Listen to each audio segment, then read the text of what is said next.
about and want to address that. Plus, I got a Steam Deck, and I'd like to give an honest review of the Steam Deck. No bullshit on that.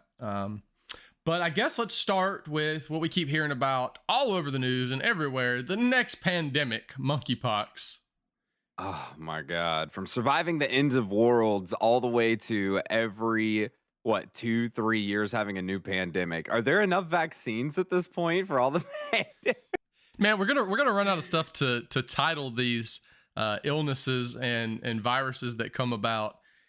You know, we're not even through COVID. You know, these numbers keep spiking up and down, and the whole dilemma with vaccine versus no vaccine. You know, it's just, I don't know, man. It's wild. We're living in wild times. But monkeypox is the newest prevalent threat against us, and it causes lesions, from what I'm hearing, and not the lesions. Yeah, not the kind of lesions you're thinking about. I'm talking about lesions on your ass and on your genitals. So. Oh no. Oh no. So this is like Taco Bell status pox. See, you're not gonna know if you have an STD or monkeypox now. Who knows?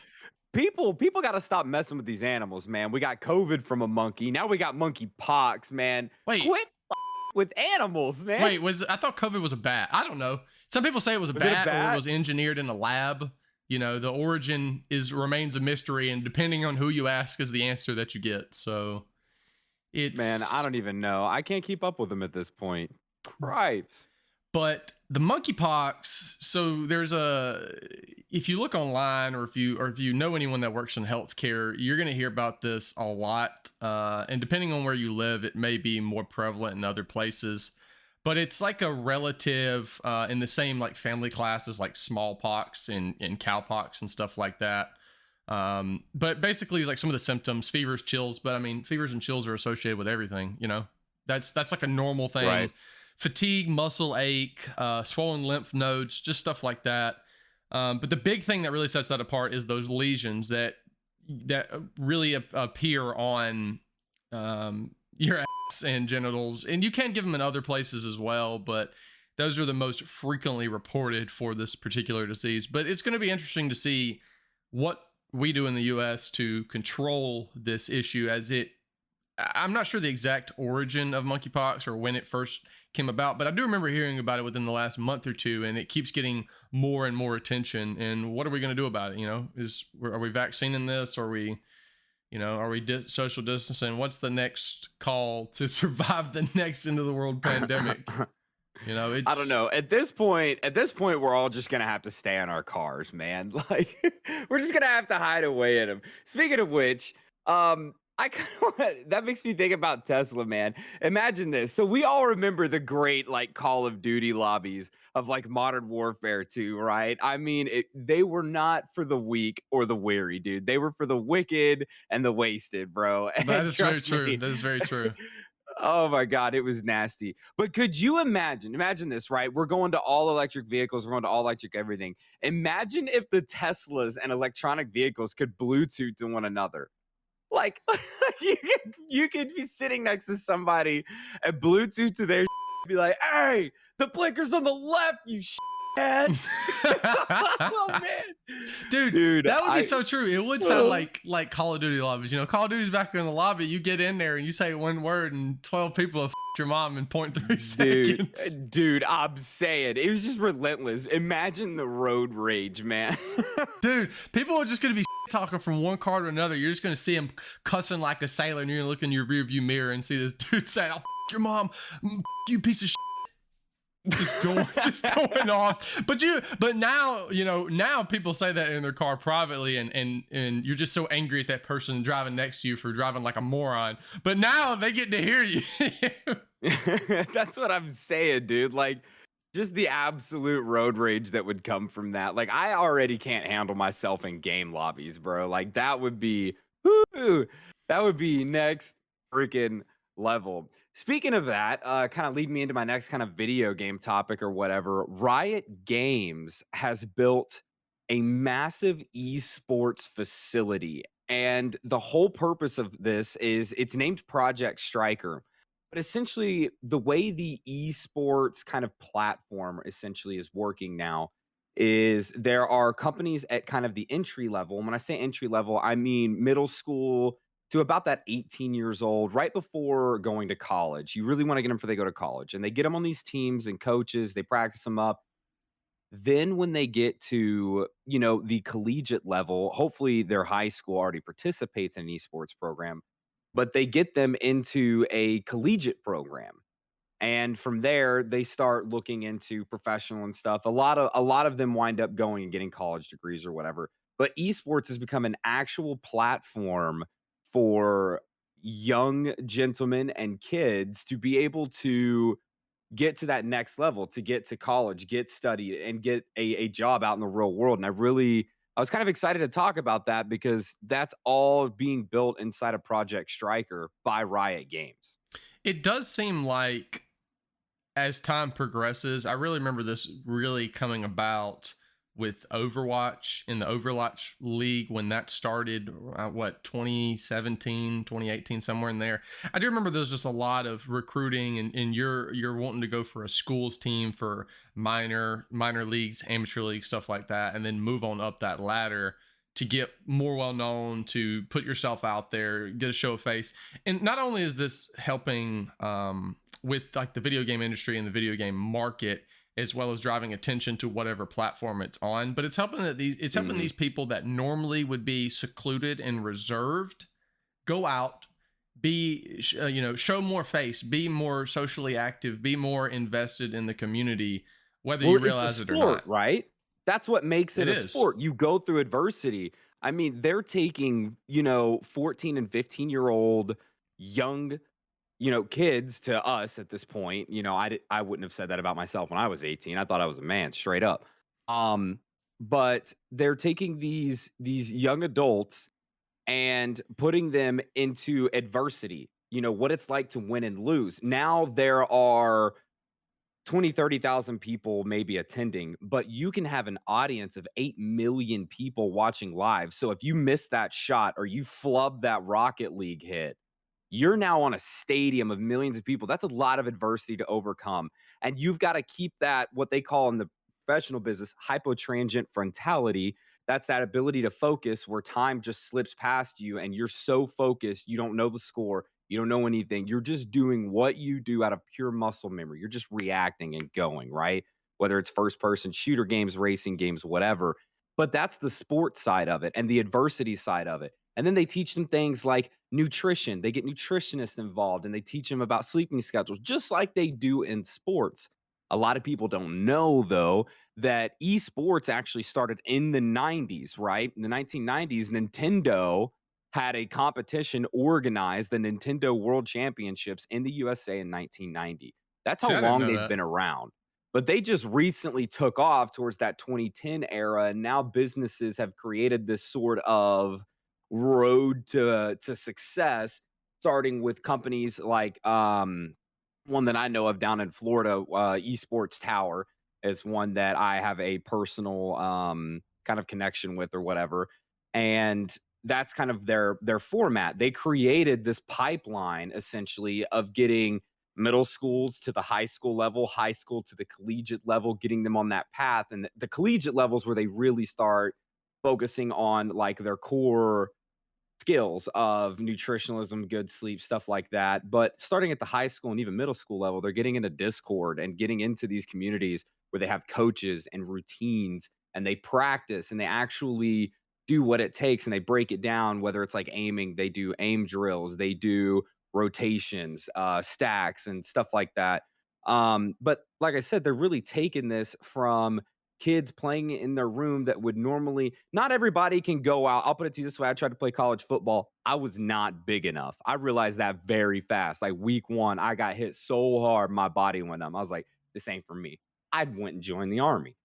I got smacked so hard. I did like the version of being like a male stripper, right? I went to the army. I was like, he hit me so hard. I'm going to the army, mama. He I ain't changed your doing career this. path for you. I'm saying, dude, Twitter fingers turned into trigger fingers, and I went to the army, dude. I was like, I'm out. I don't want to be a football player anymore. That hurt. Let me ask you a That question hurt. because I think do you think there's going to be a point in time where we see, large corporate firms, let's just take Coca-Cola for example, actually Okay. develop a dedicated like esports team, you know, like let's say that's the Coca-Cola esports team, just for, you know, the example. That's already happened with that company. But There's multiple companies. but do you think that it's going to become like a well-known and big thing that large corporations are hiring a professional video game team to represent them on a platform to increase their marketing? Yeah. I think That's it's a already great happened. idea, but I think Football as time teams goes have on, you'll see purchased more of it. esports teams. Like, for instance, there is the Dallas Cowboys esport team. The US Army has an esports team. I don't know if you know that. There are esports teams that are owned by companies, and that's kind of what we did at Esports Towers. We connected the players to those companies. And I keep referencing them because I was a sponsorship liaison for them for a little bit of time, and I was their social media manager as well, with a friend of mine. And essentially, that's what we did is I would reach out to companies like Respawn Gaming. Just before I had joined, they had just connected with Sony. With the camera side, I know they wanted to get into like the gaming side or Mm-hmm. whatever, but they got in with the camera side, which is really big and it was huge. But they were supporting with peripherals and helping get kids through college with money and donating. And that's kind of what Esports Tower did is they became the pipeline, if you will, of those companies that are owned by large companies like Coca-Cola, like you know, Nvidia supports a lot of the peripherals and PC parts that we know are more sponsors, Mm-hmm. and companies like Coca-Cola or US Army, colleges, they're really the big names behind the teams. It's really cool though, but that's kind of what I'm getting at. Like, that's what Project Stryker is doing that Riot Games has built. They're building these facilities and colleges have, and they're making it a real professional sport, which has been going on since the 90s. But at what point do we finally recognize, hey, video games is like this is real. There's professionals now. Like, this is actually a respectable sport. Like, it requires sleep, nutrition, focus. You know, I mean, some of these guys have reaction times faster than F1 drivers, you know, in the hundreds of milliseconds. That's crazy. It is very crazy as time goes on how people's reaction times and hand-eye coordination from video games drastically improves. You know, Right? well, you know, I've played video games my whole life, you know, on and off, and my hand-eye coordination is really good, and I would attribute it specifically to that because of that. Right, right. But speaking of people that are in the video game industry or associated with it, I want to swap topics a little bit to Mark Cuban. I know most people know who Mark Cuban is, billionaire philanthropist Mark Cuban. Actually, Owner has of the Dallas Mavericks. That is correct. He actually has released, and it's not brand new news, but it's news that is just now getting mainstream media coverage and a lot of talk coverage currently. He has released a low cost medical company. I'm trying to think of the exact word to phrase it, but basically he has a drug company that is out against big pharma. So he has deals with generic drug makers to make drugs cost less. You know, if a drug costs $1,000, you might can get it from them for $100. You know, they charge. Oh, okay. It's like a general, kind of like how Walmart has the Equate brand. It's a little bit cheaper. What is that called? Generic? Yeah, generic brands are the right official term. Yeah. But what they're doing with this, and it's really interesting, and I think it's a huge deal, and it needs more recognition and it needs more support. It's Mark Cuban's Cost Plus Drug Company. That is the actual company that he's put his name on. So, you know, if he's putting his name on it, it means something, you know. And right. I would say that Mark Cuban, you know, most of the time that people have negative reactions to people that have, you know, his level of wealth, but this guy really cares about people. This guy goes out and does things for people. And you've seen him on Shark Tank, you know, Dallas Mavericks, you know that. He's actually just had I believe he has a team of League of Legends players as well. There was an infamous clip of him many years ago saying and getting fined $15,000, and then him saying again. And then he said it again. He was like, "How much should I get fined for that?" And she was like, "Well, $15,000." She holds the mic to him, and he looks at it. And he goes, "It." See, that's baller status right there. But what he's doing is truly remarkable, because in the U.S., medicine prices are astronomical. insurance and big Massive. pharma. Insulin, everything. It's it, massive. it has just absolutely crippled the US for what medicine costs, even with insurance, man. It's ridiculous. But what he's doing is they're getting contracts with these companies to go directly to the companies, get the medicine, and they have a 15% markup fee. You got to keep the company afloat, but they're doing the bare minimum to keep the company afloat. And then I think it's a 3% fee for the physician to fill the medicine. Still, you're saving 80% of or more than what you would normally pay for that same medicine through an insurance provider. And not Right, everything is right. covered, but I highly, highly recommend people check this website out. Look up Mark Cuban's drug company. It's incredible. It needs more recognition. This was launched back in That's such January. a ballsy Dude, business it is a move though, ballsy. because he is cutting them at the knees. He's like, I see what you guys are doing, and you're making money, and they're making more and more money. Corporate greed, inflation, they can hide that under everything. He's like, F this. I'm gonna do 15%. Because that's what I did as a mechanic. I went to go work at a shop, was like, screw that, work from home. I do a straight up 33% markup on parts.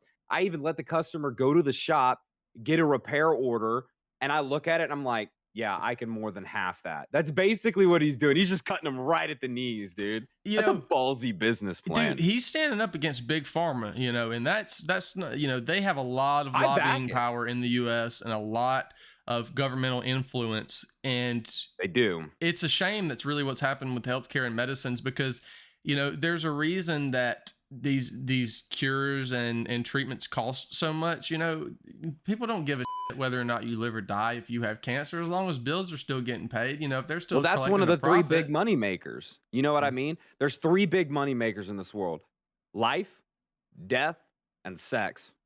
Whenever babies come into the world, you can price whatever you want because they need that. Yes, true. Death, we need medicine when we're born and before we die more than anything. And because we're there, we have to spend the money because we need it. And then the third one's obviously sex. That one's greed. It is what it is. It's in the Bible. It's been there. It's been there for as long as we have. It is what it is. Everybody got a naughty conscience. Don't look at me and tell me you don't. Dude, speaking of birthing though, this is just a side thought, but it's also a bunch of bullshit that they're gonna charge people a skin to skin contact on a bill, and an itemized bill, when you have a child. I don't know if you know that. Um, so my kid is approaching 3 months old very fast, and they charge for that. So basically anything in there they charge, whether they're taking pictures, whether it's Tylenol, whether it's just a rub, or lanolin. So like if they get sensitive from trying to breastfeed, which is it's like a numbing cream. It doesn't matter what they hand them. Ice packs from, I don't know if you know how wide an Xbox controller is, but that's about 9-10 centimeters, buddy. Like, for all of my gamers out there and guys that don't know how to conceptualize it, like, they're pooping an Xbox controller. Like, ow, bro. But everything in there costs. Just the delivery fees was like $18,000, man. See, And that's then, insane. like, I mean, a lot of, in America, you'll see a lot of circumcisions and stuff like that too. It's not as popular in other countries, but that has an insanely high cost. It's hundreds and hundreds of dollars. I mean, everything, life, death, and sex are the big money makers. And I'm really glad to see Mark Cuban going out there and putting it on a business platform instead of I don't know. I don't even know what to call what that medical platform is right now. It's not even a business. It's just, oh my See, God, he's it's like a doing the right monopoly. thing though, man. And this Right, is this is someone right. that has a lot of money but has a good conscience. I mean, this is somebody that truly cares about people and is just, it's insane. I'd love That's to good to see see. more from Mark Cuban, because what he's doing is very good. It's very interesting, and I hope to see more of it, and I hope it continues to get media coverage and just blows up. And a big you to all the corporate pharma and all that, you know. But Right, right. Bubba, I think you had another topic. Speaking of popular celebrities, what do you think about old video game industry right now with celebrities voicing everything and anything? So yeah, man. I mean, we're seeing a lot of celebrities voice video games now, and it's coming. It's been here in our movies. We've had The Rock do a lot of voices recently. We've seen, Captain America do a lot of different voices lately, and it's there. It's I don't know. It's a love hate on both sides of the coin, because like there's movies like Moana where The Rock just did so amazing and his voice was just like the perfect fit. But back in the day, let's look back at like voice actors. And I bring up one of my favorite actors of all time, Robin Williams. Great comedian, amazing Fantastic. actor. We lost him too soon due to a mental health decline, and it really sucks. But back in 1992, to convince Robin Williams to sign on to be Genie, you remember the big old blue guy that was Yep. awesome? Yeah, so Eric Goldberg, he was the animator, and he was asked by the directors Ron Musker and John Clements to basically draw Genie, one of the late stand-up sets that Robin Williams had done, one of his more recent stand-ups. That animation won over Disney and it won over Robin Williams. That's how hard they were going to find like specific voices to create personalities. And they create different people. I mean, you can look at the lady who does The Simpsons, or you can look at the gentleman who did like Family Guy, American Dad. Seth Um, MacFarlane, he's great. yes. And like just to give more examples of bad, they casted Ronda Rousey as Sonya Blade. Man, that's probably one of the worst things about Mortal Kombat 11. It's awful. Like, she cannot do what a trained voice actor does. It is a one line, like monotone. They don't get the same Yeah, and inflection. I don't And think it's meant in any way of disrespect, but I think it's also like, somebody coming in to do a job that they weren't trained to do or don't know how to do, you know what I mean? And it's almost like a slap their name on it to get better marketing and better reception. There are people that have become massive celebrities through voice acting, and I know as soon as I say it, you're going to recognize it because he's in everything. Troy Baker is in boom, literally everything. The dude is a everything. master at manipulating his voice and sounding excellent in everything that he's in. The energy, like just the absolute skill set of that inflection and change of it. Not everybody hears the same. Like, I can't go out with my current level of experience and sing like somebody like Luke Combs or Alicia Keys, somebody that has trained those vocal cords to do that. And it's just I'm not saying that the celebrity voices are bad. I'm saying that they're an easy throw off for animated movies. And I like what they're doing with animated movies. I love what they're doing with live actions. But I'm just saying I would like to get back to the days of movies where they had voice actors that were trained, knew what they were doing, and just had that sound. And one voice actor can create 150, 200 characters. They're just that Absolutely. amazing. That's what makes them professionals. Absolutely. I 100% agree with you. There are plenty. One of my personal favorite voice actors, he is very well known now from Critical Role, Matthew Mercer. If anyone knows who Matthew Matthew Mercer. Mercer, man, he's fantastic. And I'll tell you why I love No, him. I know. It relates back to he voiced Leon from Resident Evil and several different CGI films and Resident Evil 6. And I think he did fantastic. It was just great. And I've noticed him in a lot of Hit the other nail. animes and video game projects. Just one of my personal favorites. But the dude knows what he's doing. He goes out there and he kills it. And that's his job, that's his profession, and that's what he's great at. So yeah, I wouldn't expect anything less. But He spends time in that audio booth, literally just getting into that character and becoming absolutely, that person. You know what I'm saying? He really gets there mentally. I mean, like Heath Ledger, with the Joker, they just get yeah, so legendary, enveloped legendary. enveloped in that character. That's a voice actor. That raw grit, dude. You can feel the goosebumps from their voice in you. And it's amazing how they do that. And I I I, want that back. I think it can be this. It's similar to like both, live performances that people would traditionally do in a film, in the sense that you need to put your headspace in there where the character would be. Like you need to become that character, almost like think and feel how that character would feel. But you Right, but you have right. to emulate it and do it much harder and better only through voice with no visual performance to be seen. So All of that emotion. Like, they've gotta hear the pain in your voice, like the exactly. solemnness, the rage, or the absolute love, whatever it be. They've gotta feel so entrapped by that, dude, and I think it would be awesome. Which, speaking of which, what happened to our Batgirl film, man? Where did $90 million in the wind? What happened to Batgirl? So the Batgirl film, I'm not exactly sure what happened. Tax write-off, corporate greed, it wasn't up to standard. I mean, I keep hearing multiple different things from the internet and from different sources, but it's getting a Okay. lot of backlash saying that it needs to be released. I think it should have been released. It was an interesting premise. It had Brendan Fraser as the villain. So if anybody Right. remembers The Right. Mummy, and Brendan Fraser kind of dipped out of the limelight for a bit and then recently re-rose back into the limelight in Hollywood stardom. Doom Patrol, big one from him. But I don't know, man. They spent $90 million on a movie, and then it just, something seems off, something's off. Basically, what I had seen, whatever it was, is they were originally allotted like 50 million for the movie at the beginning, and it wound up, kind of going out to $90 million budget they spent on it.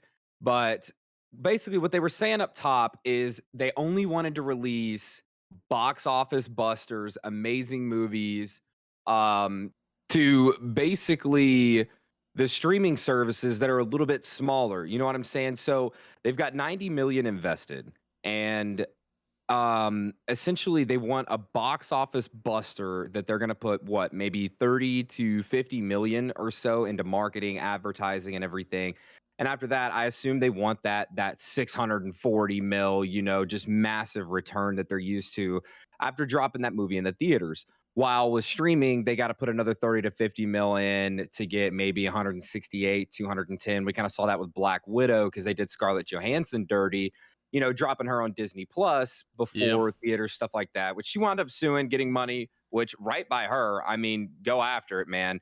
Which, speaking of, powerful women, what do you think about the e-girls? And I'm gonna say this from them being more of a creative genius, and they see a need, fill a need. Taking that from Robots 2008. Don't know if you've seen that movie.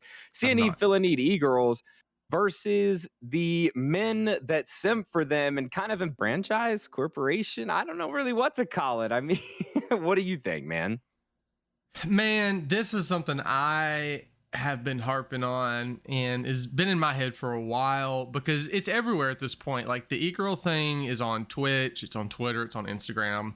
Anybody that's on social media at this point basically knows what an e-girl is. TikTok, you name TikTok, it. yeah, Yeah, TikTok's a man. huge one.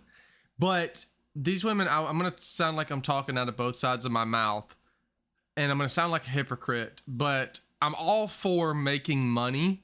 I really am. Make money any way you can as long as you're not hurting nobody else.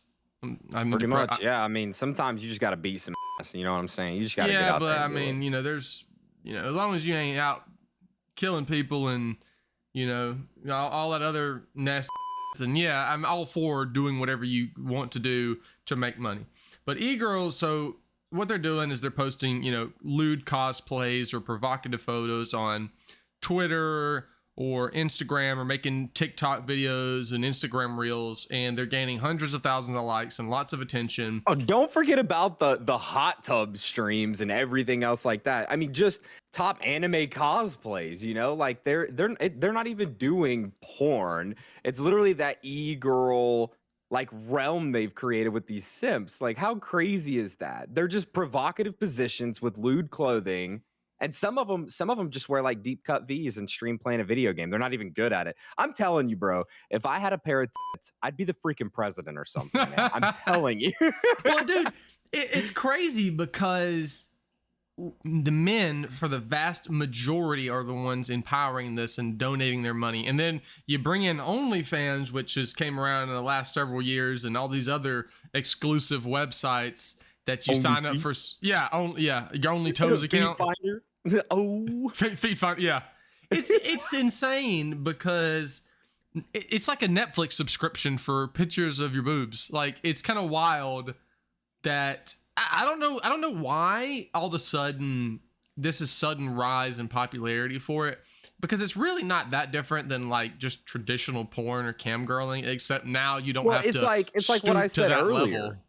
level. There's the three things that make money: life, death, and sex. It makes money. And the e-girls, I think, have become creative geniuses and found a way to, I mean, millions, dude. They're buying mansions, they're buying multiple cars, shit that they don't even use, man, to just the simp of men. Like there's a lot, man. So the other side of the argument at the same time is we should stop giving them money. Stop paying for this shit, bro. I'm saying, stop dude, paying like, for this shit, bro. You know, listen. go buy a cup of coffee. I know, right, bro? That's a Starbucks coffee. That OnlyFans subscription. That's a venti latte at Starbucks. Go get you a cup of coffee, man. Like, I mean, porn's free, bro. Parts, man. You know, you can find porn on every inch of the internet now. If you like one person, right?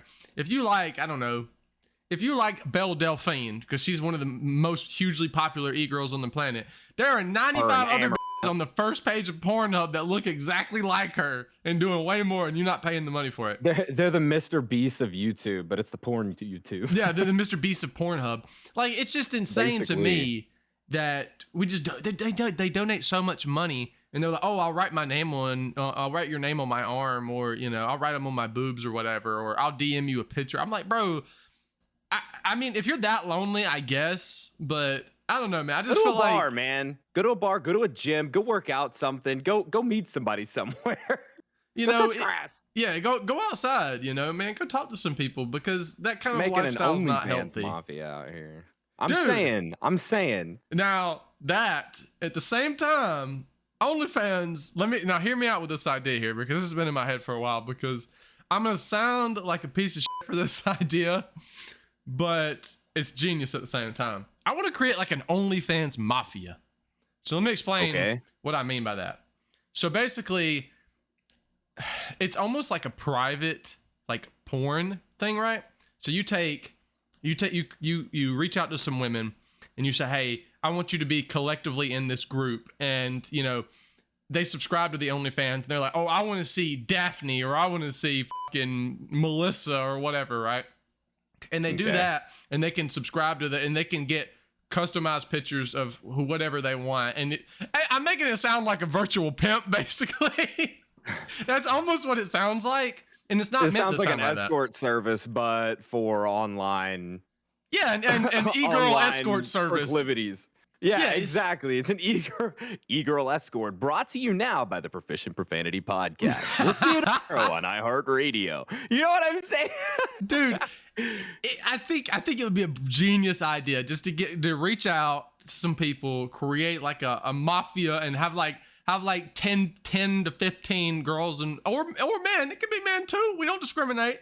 But I'm saying we're not discriminating anything, dude. And we run a collective, and we take this collective and we put it out there, and everyone is getting and eventually it'll start getting massive attention. And then, because you're giving more bang for your buck, and this is the reason why I think this would be a good idea, is because now you're gonna like set up a studio so that way they have places to take pictures and everything, and like you'll like rent them out the cameras and the key lights, and then like here's a backdrop, here's a backdrop, here's a backdrop. You're just gonna run the whole service top to bottom. Bro, I'll just take a cool cut. Give me 20% off the top every month. Easy, man. Easy. Dude, I'll help you with the marketing. Man. I'm telling you, we can own this shit, man. I'm telling you, it's a genius idea. We just got to watch out for all the corporate kissery out there that's been happening. You know what I'm saying? Dude, I know better than anyone working in the corporate world. I won't name them, but I worked for one of the 3 major telecommunications companies in the US for several years. And the amount of kiss ass, brown nosing that you see on a day-to-day basis would astonish you and make you feel ashamed. Like, they're in the corporate world, man, there's like 2 kinds of people. There's yes men and there's no men.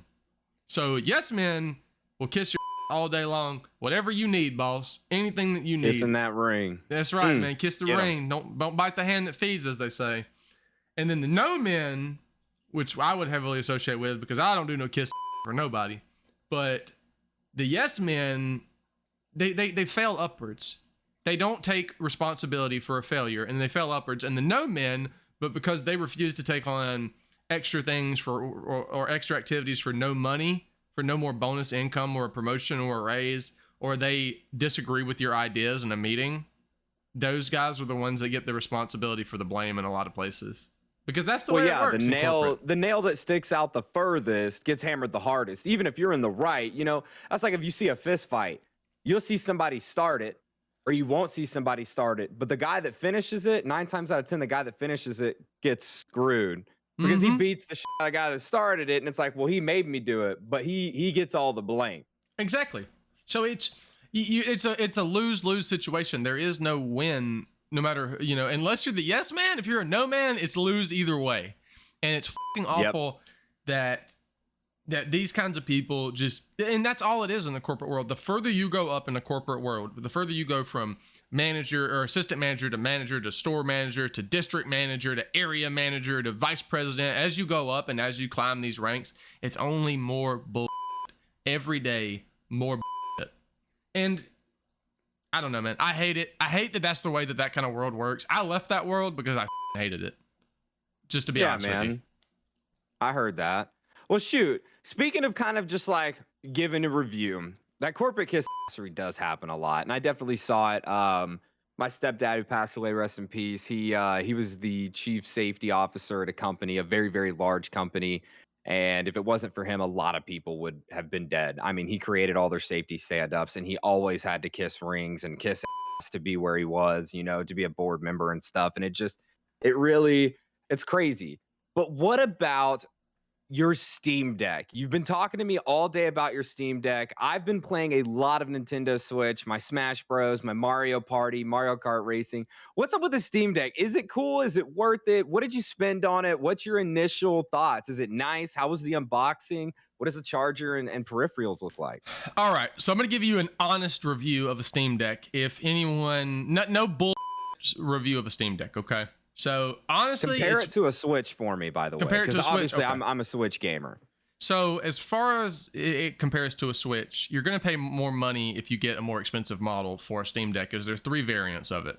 Now, I bought the top tier because I wanted additional storage, because a lot of the times I'm out in areas that do not have internet, or if I'm at work and on my lunch break, I want to play a game and don't have access to internet, right? First world problems, right? First world problems, right? Yeah, exactly. Boji. But it does everything that I wanted a Nintendo Switch to do. So it has a neat overlay. It runs on its own Steam OS.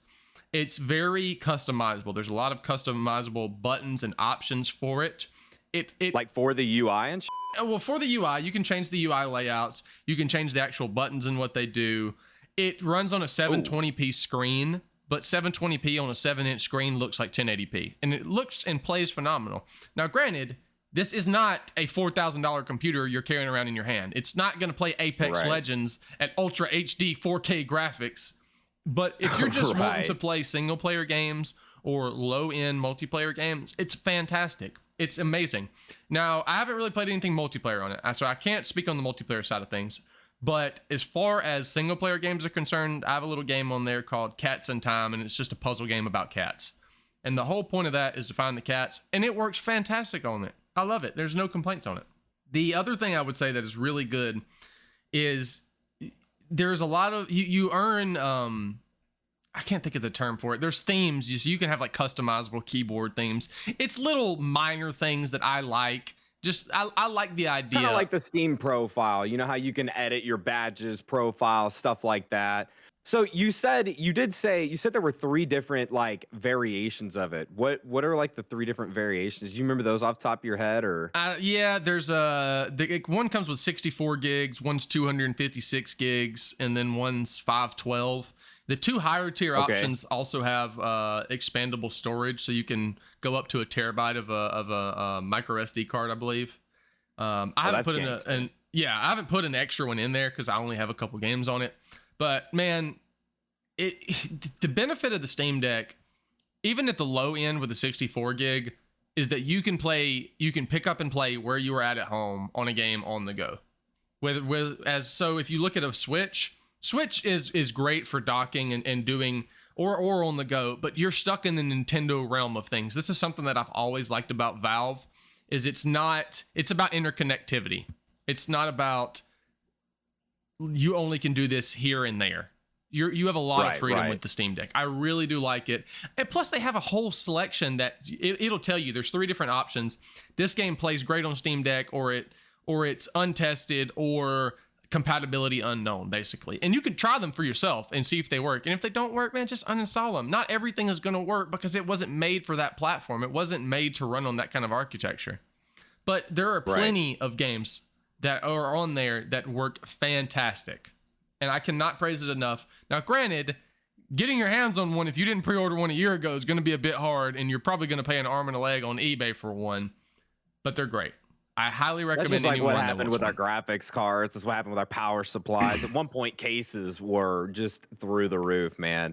But did they wind up upgrading to the OLED screen? I know Nintendo Switch just came out with a new OLED screen.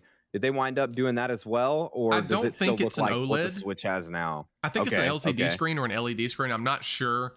I would have to look at the spec sheet. But as far as like the actual presentation for when you get it, it comes in a nice box. It has its own, the one that I had at least, comes with its own case, comes with a microfiber cleaning pad so you can keep your screen clean and not have it get scratched up. They really take good care, and at least the top tier version that I have of making sure that you keep it safe and you keep it clean. It comes with its own valve charger. It's just a Type-C charger, but I'm sure it's, you know, special through valve. Probably rated at like a higher amperage. That way it can charge a bit faster, you know? Maybe so.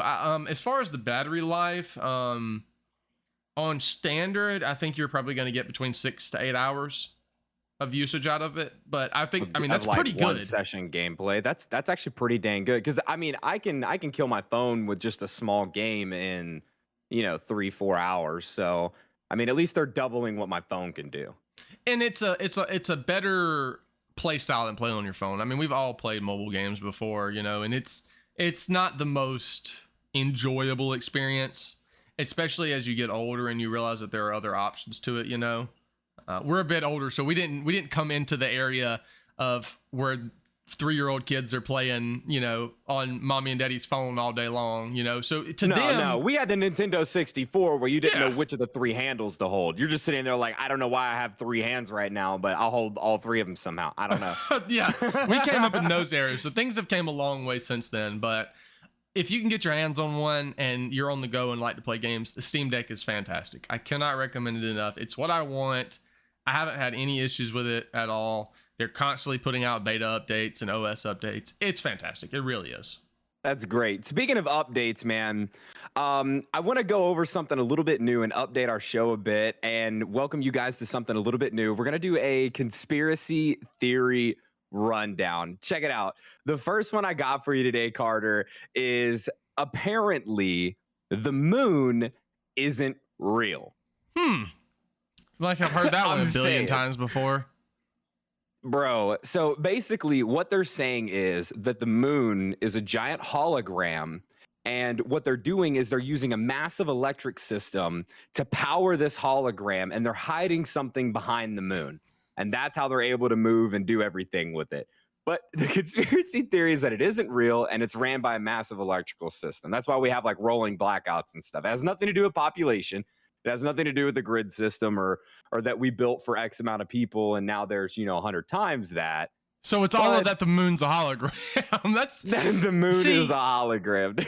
I love looking at like dumb conspiracy theories and looking at these things. I'm just like, you've got to be really creative to think of some stuff like this. It blows my mind. That, and what was the other huge conspiracy theory? There was the moon was entirely made of cheese. Oh yeah, well that was because of that book. Yeah. There was that children's book that said the moon was made of cheese, and then like people just went off with that one. I mean, that kind of brings me into like another one, essentially off of the History Channel, and essentially what they're saying is that dinosaurs helped build the pyramids. What? Okay. So even I know that one I'm hit trying me to in the gut process too. how this would work, you know, because like even if let's say you somehow miraculously managed to tame a velociraptor, and saying that, you know, people and dinosaurs were in the same time frame and yada yada yada and all this other bullshit, right? How I can't get over the fact that like even if we were like sentient enough and developed enough as a person common Homo sapiens that's like, you know, predating back to like Neanderthals and stuff like that. Even if we were like smart enough, how the are you gonna tame a dinosaur to get it to move some stones? Have you ever watched Jurassic Park, my bro? Like, let's think about this. Like, I've seen Jurassic World. I've seen all the Jurassic Parks. I don't see coming from anything that is making a dinosaur more than less a velociraptor, because don't forget, each one of these bricks is like 40 tons, which is what, 80,000 pounds? Yeah. Massive. Like, I'm sorry, but I don't see a T-Rex. And then there was like a whole science explanation of, well, they thought people just went up the sides with them.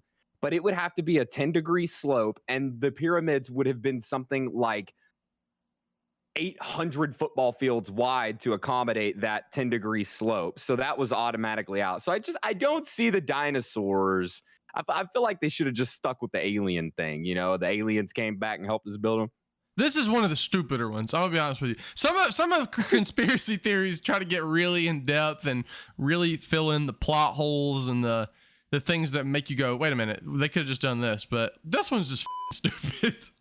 But the crazy thing is, like, there's full believers in all of this stuff. I mean, this was an actual thing covered on TV. It was also, I mean, it's on multiple websites. It just blows my mind, which every single one of these that we cover today have almost a cult following. And the last couple I'll cover are absolutely massive. They're hilarious. But that one is a lot, even for me to choke down, man. Like, a dinosaur pulling a 40-ton brick in the sand. That one's moronic. I don't get anything with that one. But there is a more recent one that we were looking into, the fake snow in the US. So what's up with that? I know Georgia. You heard about it too, yeah. So. Shoot, yeah, dude. So get this. So Georgia, it don't snow a lot, right? No. It's southeast, right next to Florida. It's pretty warm. I'd say it's a little toasty, especially me being in Minnesota. You know what I'm saying? Mm-hmm. It's a little bit cooler. You get cold. Listen, man, we basically have summer for like 9 months of the year where I live. So. Oh, well, we tip the balls of -60, -70. Like, yeah, I'd be a popsicle. Nasty cold, which I've never experienced it before. This is my first winter, so I'm freaking out a little bit. But back to what we were talking about. So supposedly when it snowed in Georgia a little while back, the U.S. dumped fake snow in Georgia is the conspiracy.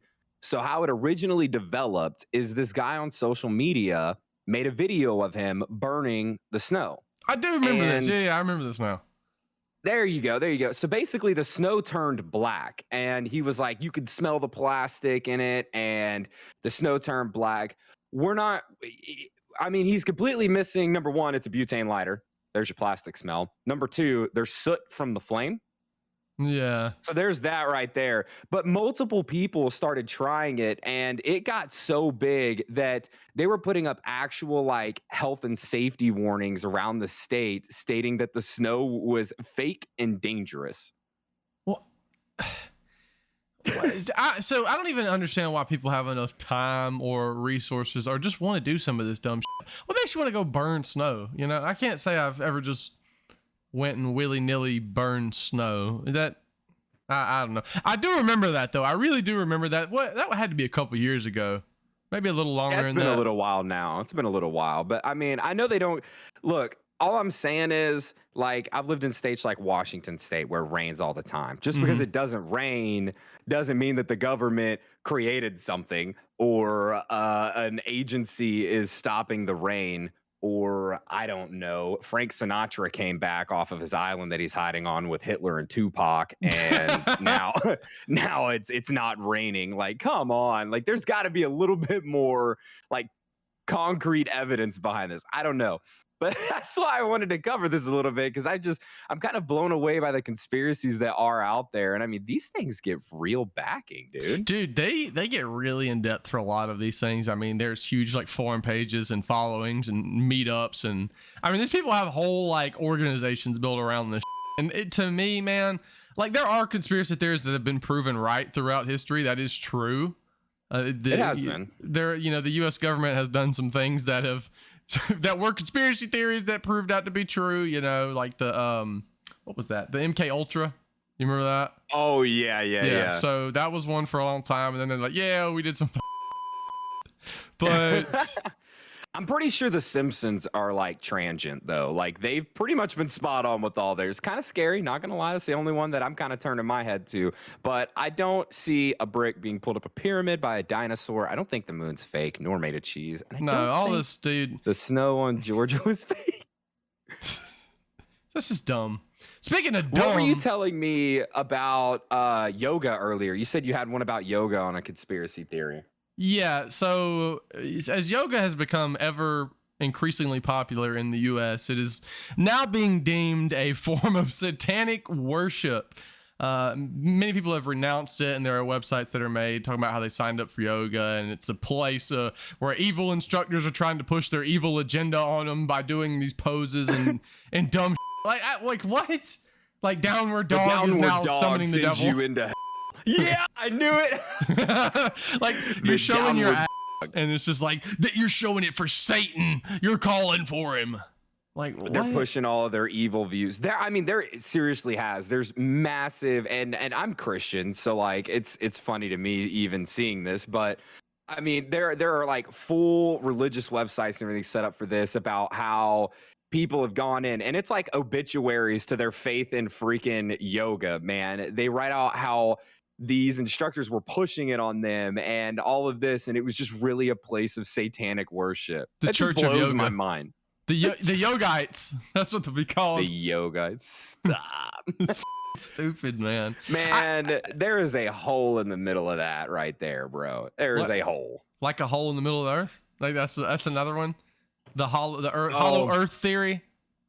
Right, the earth is hollow. You were telling me about that. Dude, so like the hollow earth one, there's been like many different like variations of this one, and this one's been going on for quite a long time. Like this one isn't a brand new idea or anything that's just coming around and getting a following, but this one has had many versions, being that there's a civilization at the middle of the earth and that we're entirely hollow, and that there's, you know, underground lizard people, more on that later. And just you know, it's almost like the Matrix, you know, talking about how they lived all underground and shit. And yeah. Like maybe too many people watched Journey to the Center of the Earth and just really wanted to go on an adventure. I don't know. No, they're like, I'm going on an adventure. They use that as scientific evidence that they did it in the movie. It's hollow. There's a whole civilization. Wait. Oh God, we're gonna create another Disney conspiracy theory by accident. Oh, are you talking about the frozen head? Oh my gosh, that's hilarious. Basically, though, what they were saying about the Earth being hollow, essentially, that I had found on multiple websites, the biggest backing that I could find on it was basically people truly believe that the Earth is hollow and that it can be entered via the South Pole. Like there's like a hole through the ice, and you can go in through it via the South Pole. And the conspiracy goes much further than this. They're stating that all of the government world powers know about this, and NASA, you know, I don't know what Chinese NASA or Russian NASA is. I know that those are like the big three, whatever. But like supposedly all of them are keeping it a secret, and that science backing gravity, you know how like we have a molten core of iron and how mass works, and that's how Earth gets its gravitational pull. Yeah, that's just bullshit out the window. They're just like, nope. It's kind of like the flat Earth thing where they prove themselves wrong every single time. It's hilarious. Yeah, screw the scientists, I guess. Just forget that part. So what you're telling me, Bubba, is that gravity's fake and everything's a lie. Yeah, exactly, dude. The Earth is falling. Chicken Little. You know, check. Speaking on we were talking about the US government recently about conspiracy theories being proved right. What about the ones with the US government creating HIV/AIDS and other STD and horrific viruses that have since ravaged humanity? What do you think on that, man? Goodness, it seems like every year there's a rotating like plague, like bubonic plague. There was flu, then there was bird flu. Now there's freaking COVID. Monkeypox is around the corner. There's probably another end of the world coming up soon that I don't know about. There's another like Mayan calendar ending, but essentially and this one's old. This one has been around a long time, since World War I, right? Like it's been around a long time. And the conspiracy theory is that the government created HIV, AIDS, and whatnot. But not only that, they instilled it to essentially like course out some of the population and kill off people. And they did it on purpose to stop the overwhelming birth rate and declining death rate because we're living longer, and that's what backs it. But if you look at the root of where all of this came from and track the conspiracy theory back, it originated in a 1918. Remember, World War One, Yep. 1918. It originated in the Soviet Propaganda Gazette magazine in 1918. And that's really where it was put out. And then I guess it made its way over to America as propaganda. People started believing, they brought it back. And it is still to this day one of the largest followed conspiracy theories. I mean, behind an airport, maybe, which you might have something to say about that. Yeah, the Denver airport, man. So this one is pretty huge. This one has been going around for a while as well. Not quite as long as the, World War One era rumors that have made it to modern times, but so this one I've actually known a little bit about and have actually spoke with other people about as the years have gone on, and people bring that up, and it's actually talked about online a fair amount, that the Denver airport is evil and is like the home of the Illuminati and cults, New World Order, all that shit. And they just, Oh, man. There's some interesting things on that, because they say that like the architecture and some of the like Gothic design and then like the blueprint layouts are just absolutely ridiculously massive for the place for like no reason. Like it's they're huge. They're big. I've been to the Denver airport and it is massive. I mean, they've had all of the new construction, and like, I'll tell you what's even funny part of this conspiracy. They like, part of their belief is literally just based off of the giant horse out in front with like the red eyes or whatever. I've seen that, just worshiping, like, because I guess red, it falls in with neo-Nazis, Illuminati, New World Order, all of those. They really think these, even the devil. I mean, this conspiracy is very deep. It just straight up says evil. Anything evil, they're just like, oh yeah, Denver airport. That's it. That's the gate to hell. It's Denver airport. It might be the airport that Jeffrey Epstein used. Who knows? Oh, who knows? He can't talk. He can't talk no more. So, oh my god, yeah, he got silenced. Speaking of gates to hell and gates, another conspiracy theory that was really funny to me that kind of hits close to home. I got a military family, military myself, whatever, and I've heard this one a lot. It's absolutely hilarious. There's a conspiracy theory out there that states that the Iraqi conflict, the Iraqi war, when we first did the push into Iraq, that we started all of that, not due to conflict of whatever it be. Everybody's got an opinion. There's a right one, there's a wrong one. It's always that way. But they thought that Saddam Hussein had a Stargate, and that was the reason for the war. And essentially, the backing behind him having the Stargate is supposedly he got it from an ancient alien race. This conspiracy theory doesn't stop. So we got a Stargate on deck that Saddam Hussein is using, the dictator, and he got it from an ancient alien race. And he had it in a secret base near Alusia. Just had it there. And it was America going in and going for that Stargate. That's why we started the war, and that's what we were going in for. And essentially, they're also saying that he was going to use it to essentially let the alien race invade us. And the conspiracy theory goes deeper into when they went to invade us. It was already successfully happening. US failed to get it.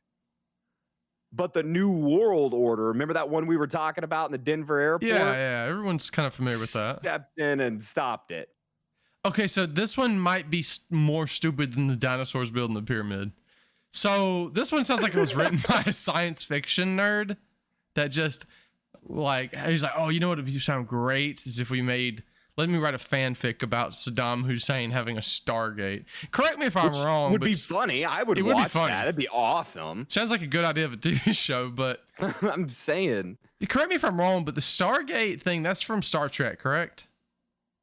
Does that sound right? Stargate is like a book or whatever. And okay, really, the way this reads off is like he just grabbed a Stargate book, laid it down, and read the back of it. That's like the vibe I'm getting. There's too many stars now. Star Trek, Star Wars, Stargate. I don't know what anymore. Stardom. I don't know. Everybody's a star. You get a star. You get a star. You get an ice cream. But basically, what blows my mind about this conspiracy theory is there's the Stargate in it. There's a reason for starting a war. There's a reason for going over there for it. there is a secret base in Illusia, and then he was going to let an alien race invade, and then there's aliens, and then there's the New World Order, which conspiracy theory there, and the New World Order stepped in to stop it. So you've got an 8-banger, there are 8 separate points in just this conspiracy theory right here alone. My man had Following. like Harry Potter books lined up to cover everything for this conspiracy theory. Good Lord. Yeah, dude, see, he had the intro, the outro. Jeez, dude. He thought of everything. He was tying up all the plot holes for this.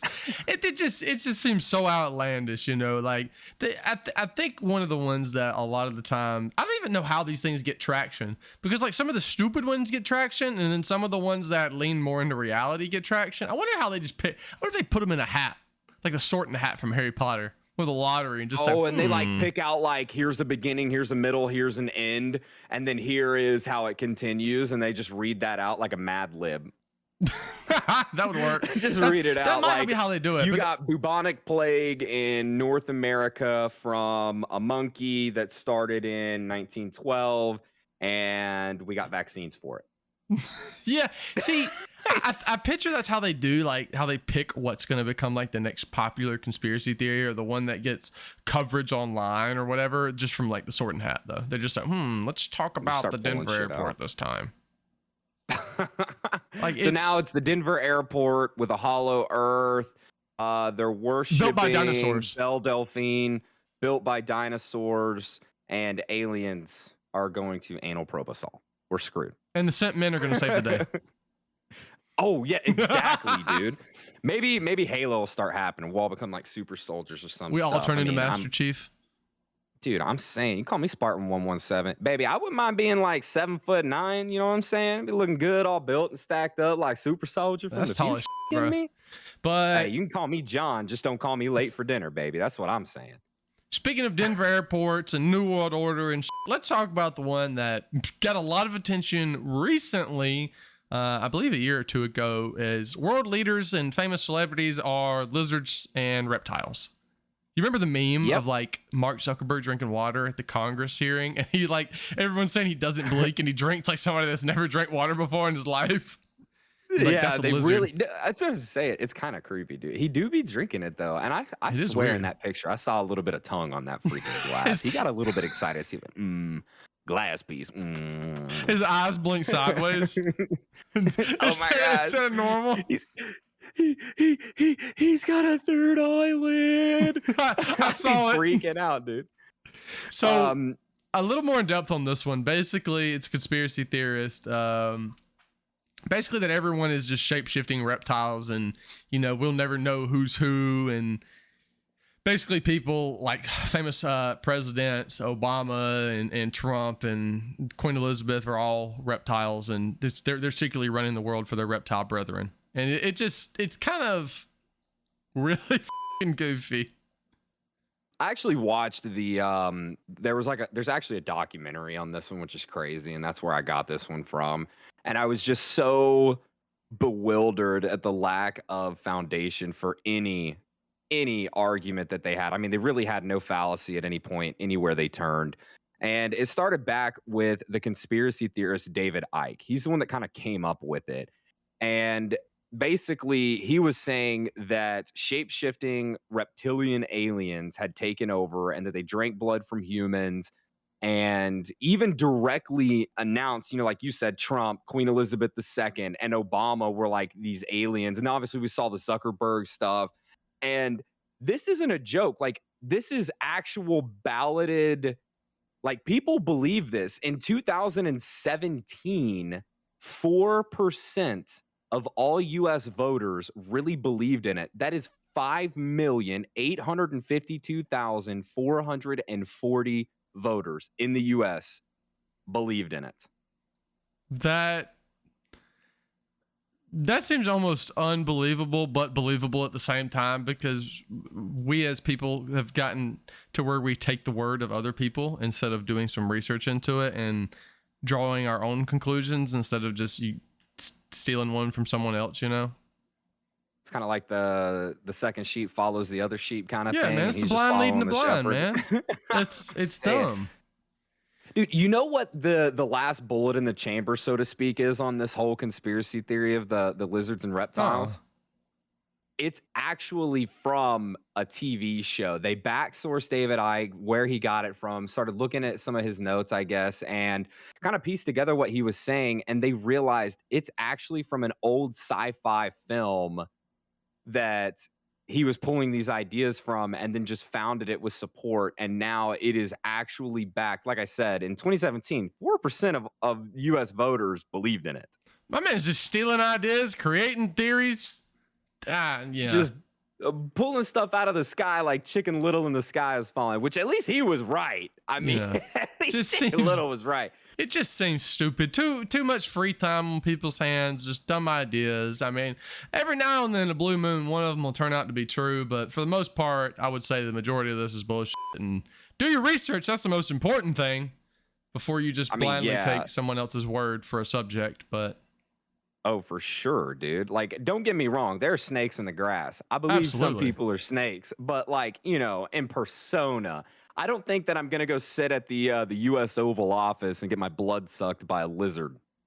You know, the fact that they suck blood, I thought that was vampires. Like, now lizards are sucking blood too. Like, yeah. Dumb. Yeah, I don't know. I don't get it. And most of them have like diseases in their mouth. Look at the Komodo dragon. Like, I'm gonna die of disease and dysentery. Like, oh no, the Oregon Trail got me. You died of dysentery 17 days into the Oregon Trail. See, when the people do this, they're like, okay, he saw that script or whatever old TV show, and he's like, I'm gonna make them drink blood. I'm gonna steal these tropes from a vampire, lizard people. That's the new conspiracy. Just stupid. Waste of time. Dude, fake confidence, you know, just fake, pure, unadulterated confidence. If you say anything with 110% confidence and you look somebody dead in the eye 9 times out of 10, they'll believe you. Without, I don't care for who sure. You are. You know, without a second chance. Blind leading the blind and fake confidence really runs this world. I mean, I got into a position that I definitely could handle, but I hadn't done before, and I basically told him I could do it and turned around and knocked it out of the park. But I had fake confidence, and I did really good for that company and did amazing things, but I went in with just confidence, and I got in there and I busted my ass with good old-fashioned hard work and figured it out, man. And success in silence, failed in silence. I leaned on people, but I had confidence, and that just got me from place to place. And these people just really believe this wholeheartedly that it's just accruing blind followers, I guess. I don't know. I can't imagine waking up and being like, you know what? Gravity's bullshit. The earth is hollow. My leaders are dragon lords, and the US government is creating bubonic plague in the evil Denver airport, using yoga as a satanic form of worship, dumping fake snow in Georgia, having the dinosaurs help build the pyramids with a moon that ain't real because they're hiding something behind it. Oh, meanwhile, Saddam Hussein's bringing bad aliens who want to destroy us through a Stargate, and the big old US of A gonna go get them. I just don't see that lining up for me, waking up one morning and just like, hey, man, this is happening. See, this reminds me of a topic, which we're not going to discuss now, but we will discuss on the next podcast, that really the fake confidence and the blind leadership, we'll talk about it next time. I'm not going to tell you what it is. Not even going to tell the viewers, but you'll know next time. We'll get there, man. But I tell you what, it's a f***ed up world, and I want to hear what you got for me, man. All right, guys. On today's episode of today's f***ed up world and how twisted and wicked it is, I've got another awful situation going on in the U.S. currently. Man, what's happening now? Dude, it's always something, man. We're always having issues some type of way with somebody. Somebody's killing somebody. Somebody's breaking legs. More drug epidemics. And speaking of drug epidemics, this is what this is about. We some wild motherfuckers. We have problems here, man. We have a lot of problems. We wild. The fentanyl crisis in the U.S. is huge. And I'm speaking on this from a personal experience. I had a friend that I grew up with that a couple years ago passed away from a fentanyl overdose in some bad drugs that he had obtained. And this stuff is lethal, guys, man. If anybody does drugs, I would highly recommend you, number one, stop. And number two, if you're going to continue doing it, know your shit. know your shit, or Yeah. you're going to around and die. Yeah. Because that stuff is lethal. Like the smallest dose will kill you. He didn't even get anything. It was I believe it was marijuana that had been laced with fentanyl. It was just standard weed. So I mean, it wasn't anything crazy, but I mean, he just a little bit of it on there, man, was enough. I think it's as low as like 10% fentanyl will kill you, like rather quickly. I mean, it is so bad that the state of Texas, and this is actually something really cool and really progressive that we don't really hear like Texas on the TV a lot about, but check it out. They made fentanyl a poison. It's no longer a drug. So if they sell fentanyl in Texas and it kills somebody, they are now wanted in the state of Texas for a homicide. Not a drug overdose. And that's what they need to be doing. They need to look at this stuff, man, because here's what they're doing. They're selling it in pill capsules, right? They're those like gel clear pill capsules. You buy it in those. And these kids think that you take that whole damn thing, or they don't know what to use, or they don't know about it. And then they use way too freaking much, and stuff like this happens. I don't condone drug usage. I am a big supporter of marijuana, medical marijuana, and people using it to help them with anxiety and their daily struggles. And I really believe that it can be a help. And I'm really pro, legalizing it next to alcohol and stuff like that. But these drugs out here, these heroines, methamphetamines, really bad stuff out there, guys. You got to get help. You got to get support.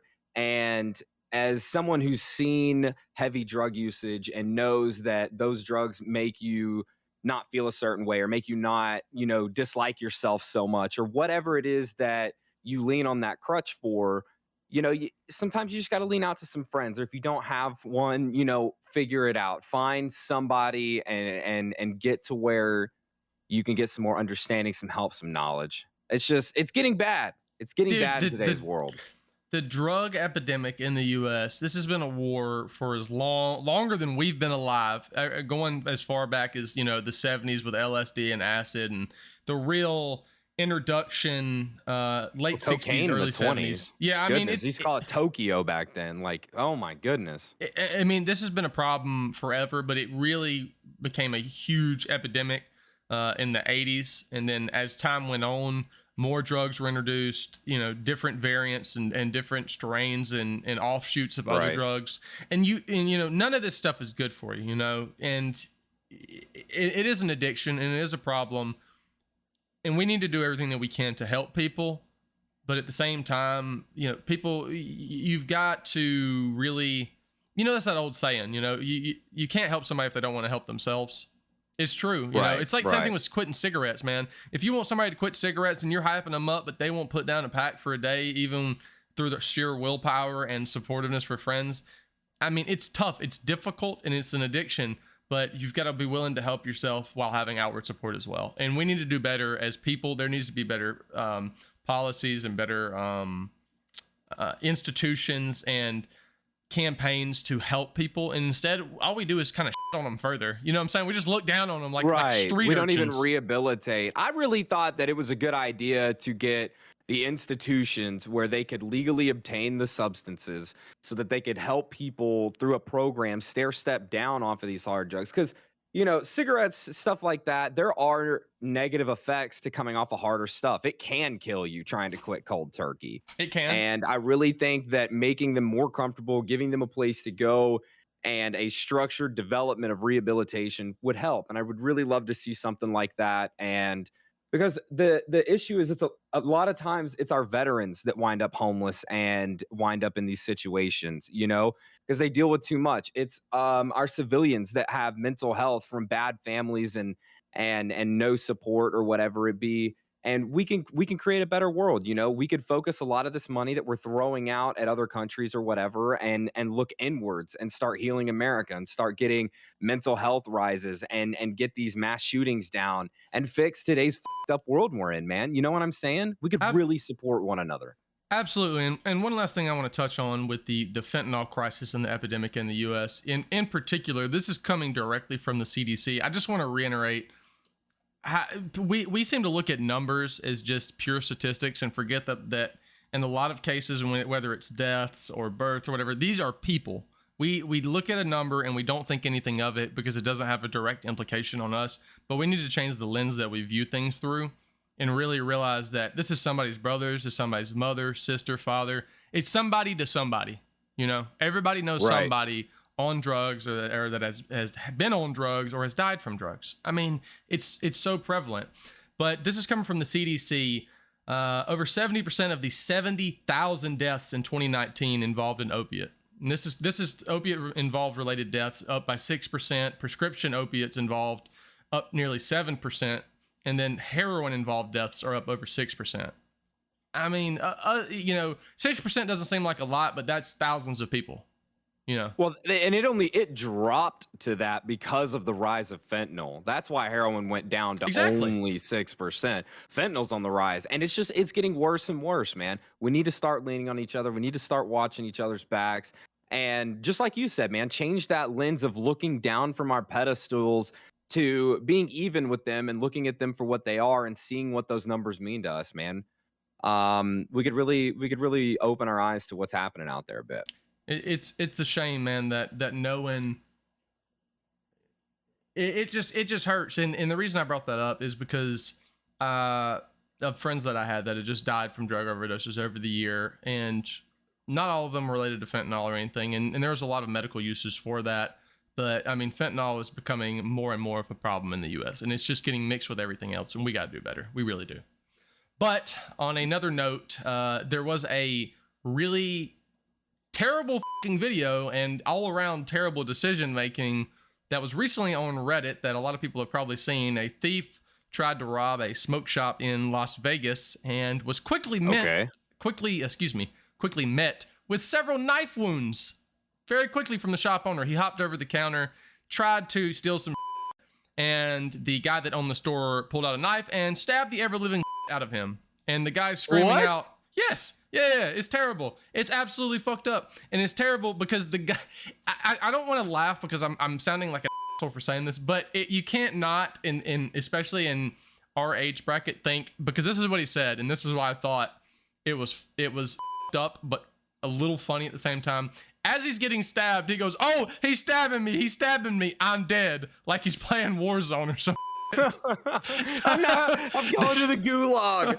He's going to the gulag, yeah. So that's why it's fucked up, but it was a little funny just because of that phrasing, and that was, but to think that somebody, we're so desperate to rob a smoke shop. I mean, how much money is just, is a smoke shop gonna have? It's not gonna have a life-changing amount of money. I mean, a couple grand maybe. It's not worth your time. Well, that's why criminals are criminals. They're not smart, right? They do stupid shit. That's why they're criminals. If they were smart, they go work their off and get a job and figure something out, which it sucks. The system's made to make you poor, but you got to figure something out, man. Absolutely, man.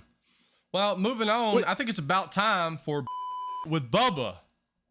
Yeah, dude, I got something that has been on my mind that I've really wanted to cover, and obviously I've got to about it. So I've been covering microtransactions and different ways have been coming into our lives over the past couple weeks, and I came across a picture on Reddit essentially where Dunkin' Donuts is now charging a $1 surcharge for no ice. Like, you're getting charged now for all the sauces, which, okay, I could see that. We finally got over that. All right, now they're charging for sauces. But if you ask for no ice, they're now going to charge you an extra $1 for it. Wait a second. You've got to go with that. So they want to charge you an extra $1 to do one less step in the process that takes to make a cup of coffee, or give me a Dr. Pepper. What? Wait a minute. Hold on. No. Well, hold on. How do you devil's advocate this? How are they marketing out? Like, I don't get the point of view with this one, because they're now not using water. And some people are saying, well, in most countries, if you go somewhere to buy a water, you have to buy it. We go into Starbucks, we can get a free water. You go into Walmart, you cannot. So some people are saying, well, they can charge for the water, but why would it be a $1 surcharge for no ice? Because now you're taking the water out, right? So the only thing that I can think, and it's still not justifiable in my mind, is they're replacing that water with more of the actual drink, whether that be a coffee or a soda or whatever it may be. and they're losing that pennies on the dollar basically in what they're adding to the drink by removing the ice. But it still seems like a lot of bullshit. It ain't a dollar's worth of extra Which is funny product. because that's exactly what you just hit the nail on the head. So basically what they're doing is they're telling you that they're making most of the drink ice. Yeah.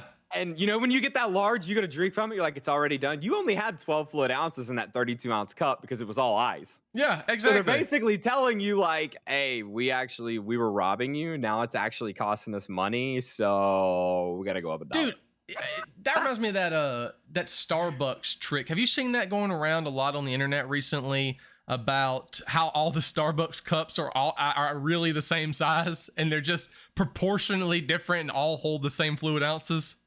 Right, with like fluid dynamics, they're like the large will still fit in the medium, will still fit in the small. It's just a bunch of bullshit. I don't know how real it is, but it's crazy. If that's actually real, dude, I'm losing my mind. We need to go test it. I'm losing my actual mind. I'm gonna go to Starbucks and just ask for 3 cups and just be like, hey, let me fill these up with water. I want to see how this works. But hey, that leads me into my next thing. So there's another thing that I want to bitch about, and a lot of y'all may not know, but I'm from the South. I'm from down south from Texas, actually. That's my home roots. That's where I'm from. That's where I always call home or whatever. But now I live in the great state of Minnesota, which happens to be a swampy state. It is a land of 10,000 lakes, you may know, and there's a lot of water.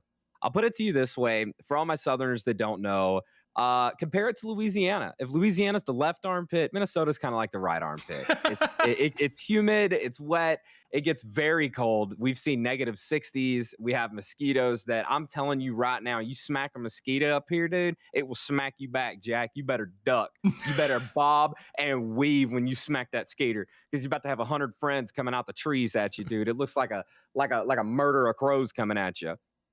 But the biggest transition to me going from Texas, and I've lived in places like Colorado, I've lived in Oklahoma, you know, I've lived in Washington State, and I've lived in New York. I've spent some time in Florida and stuff. I've been around the United States over my 26 years. And it is so weird that our houses here have to take a piss. Wait.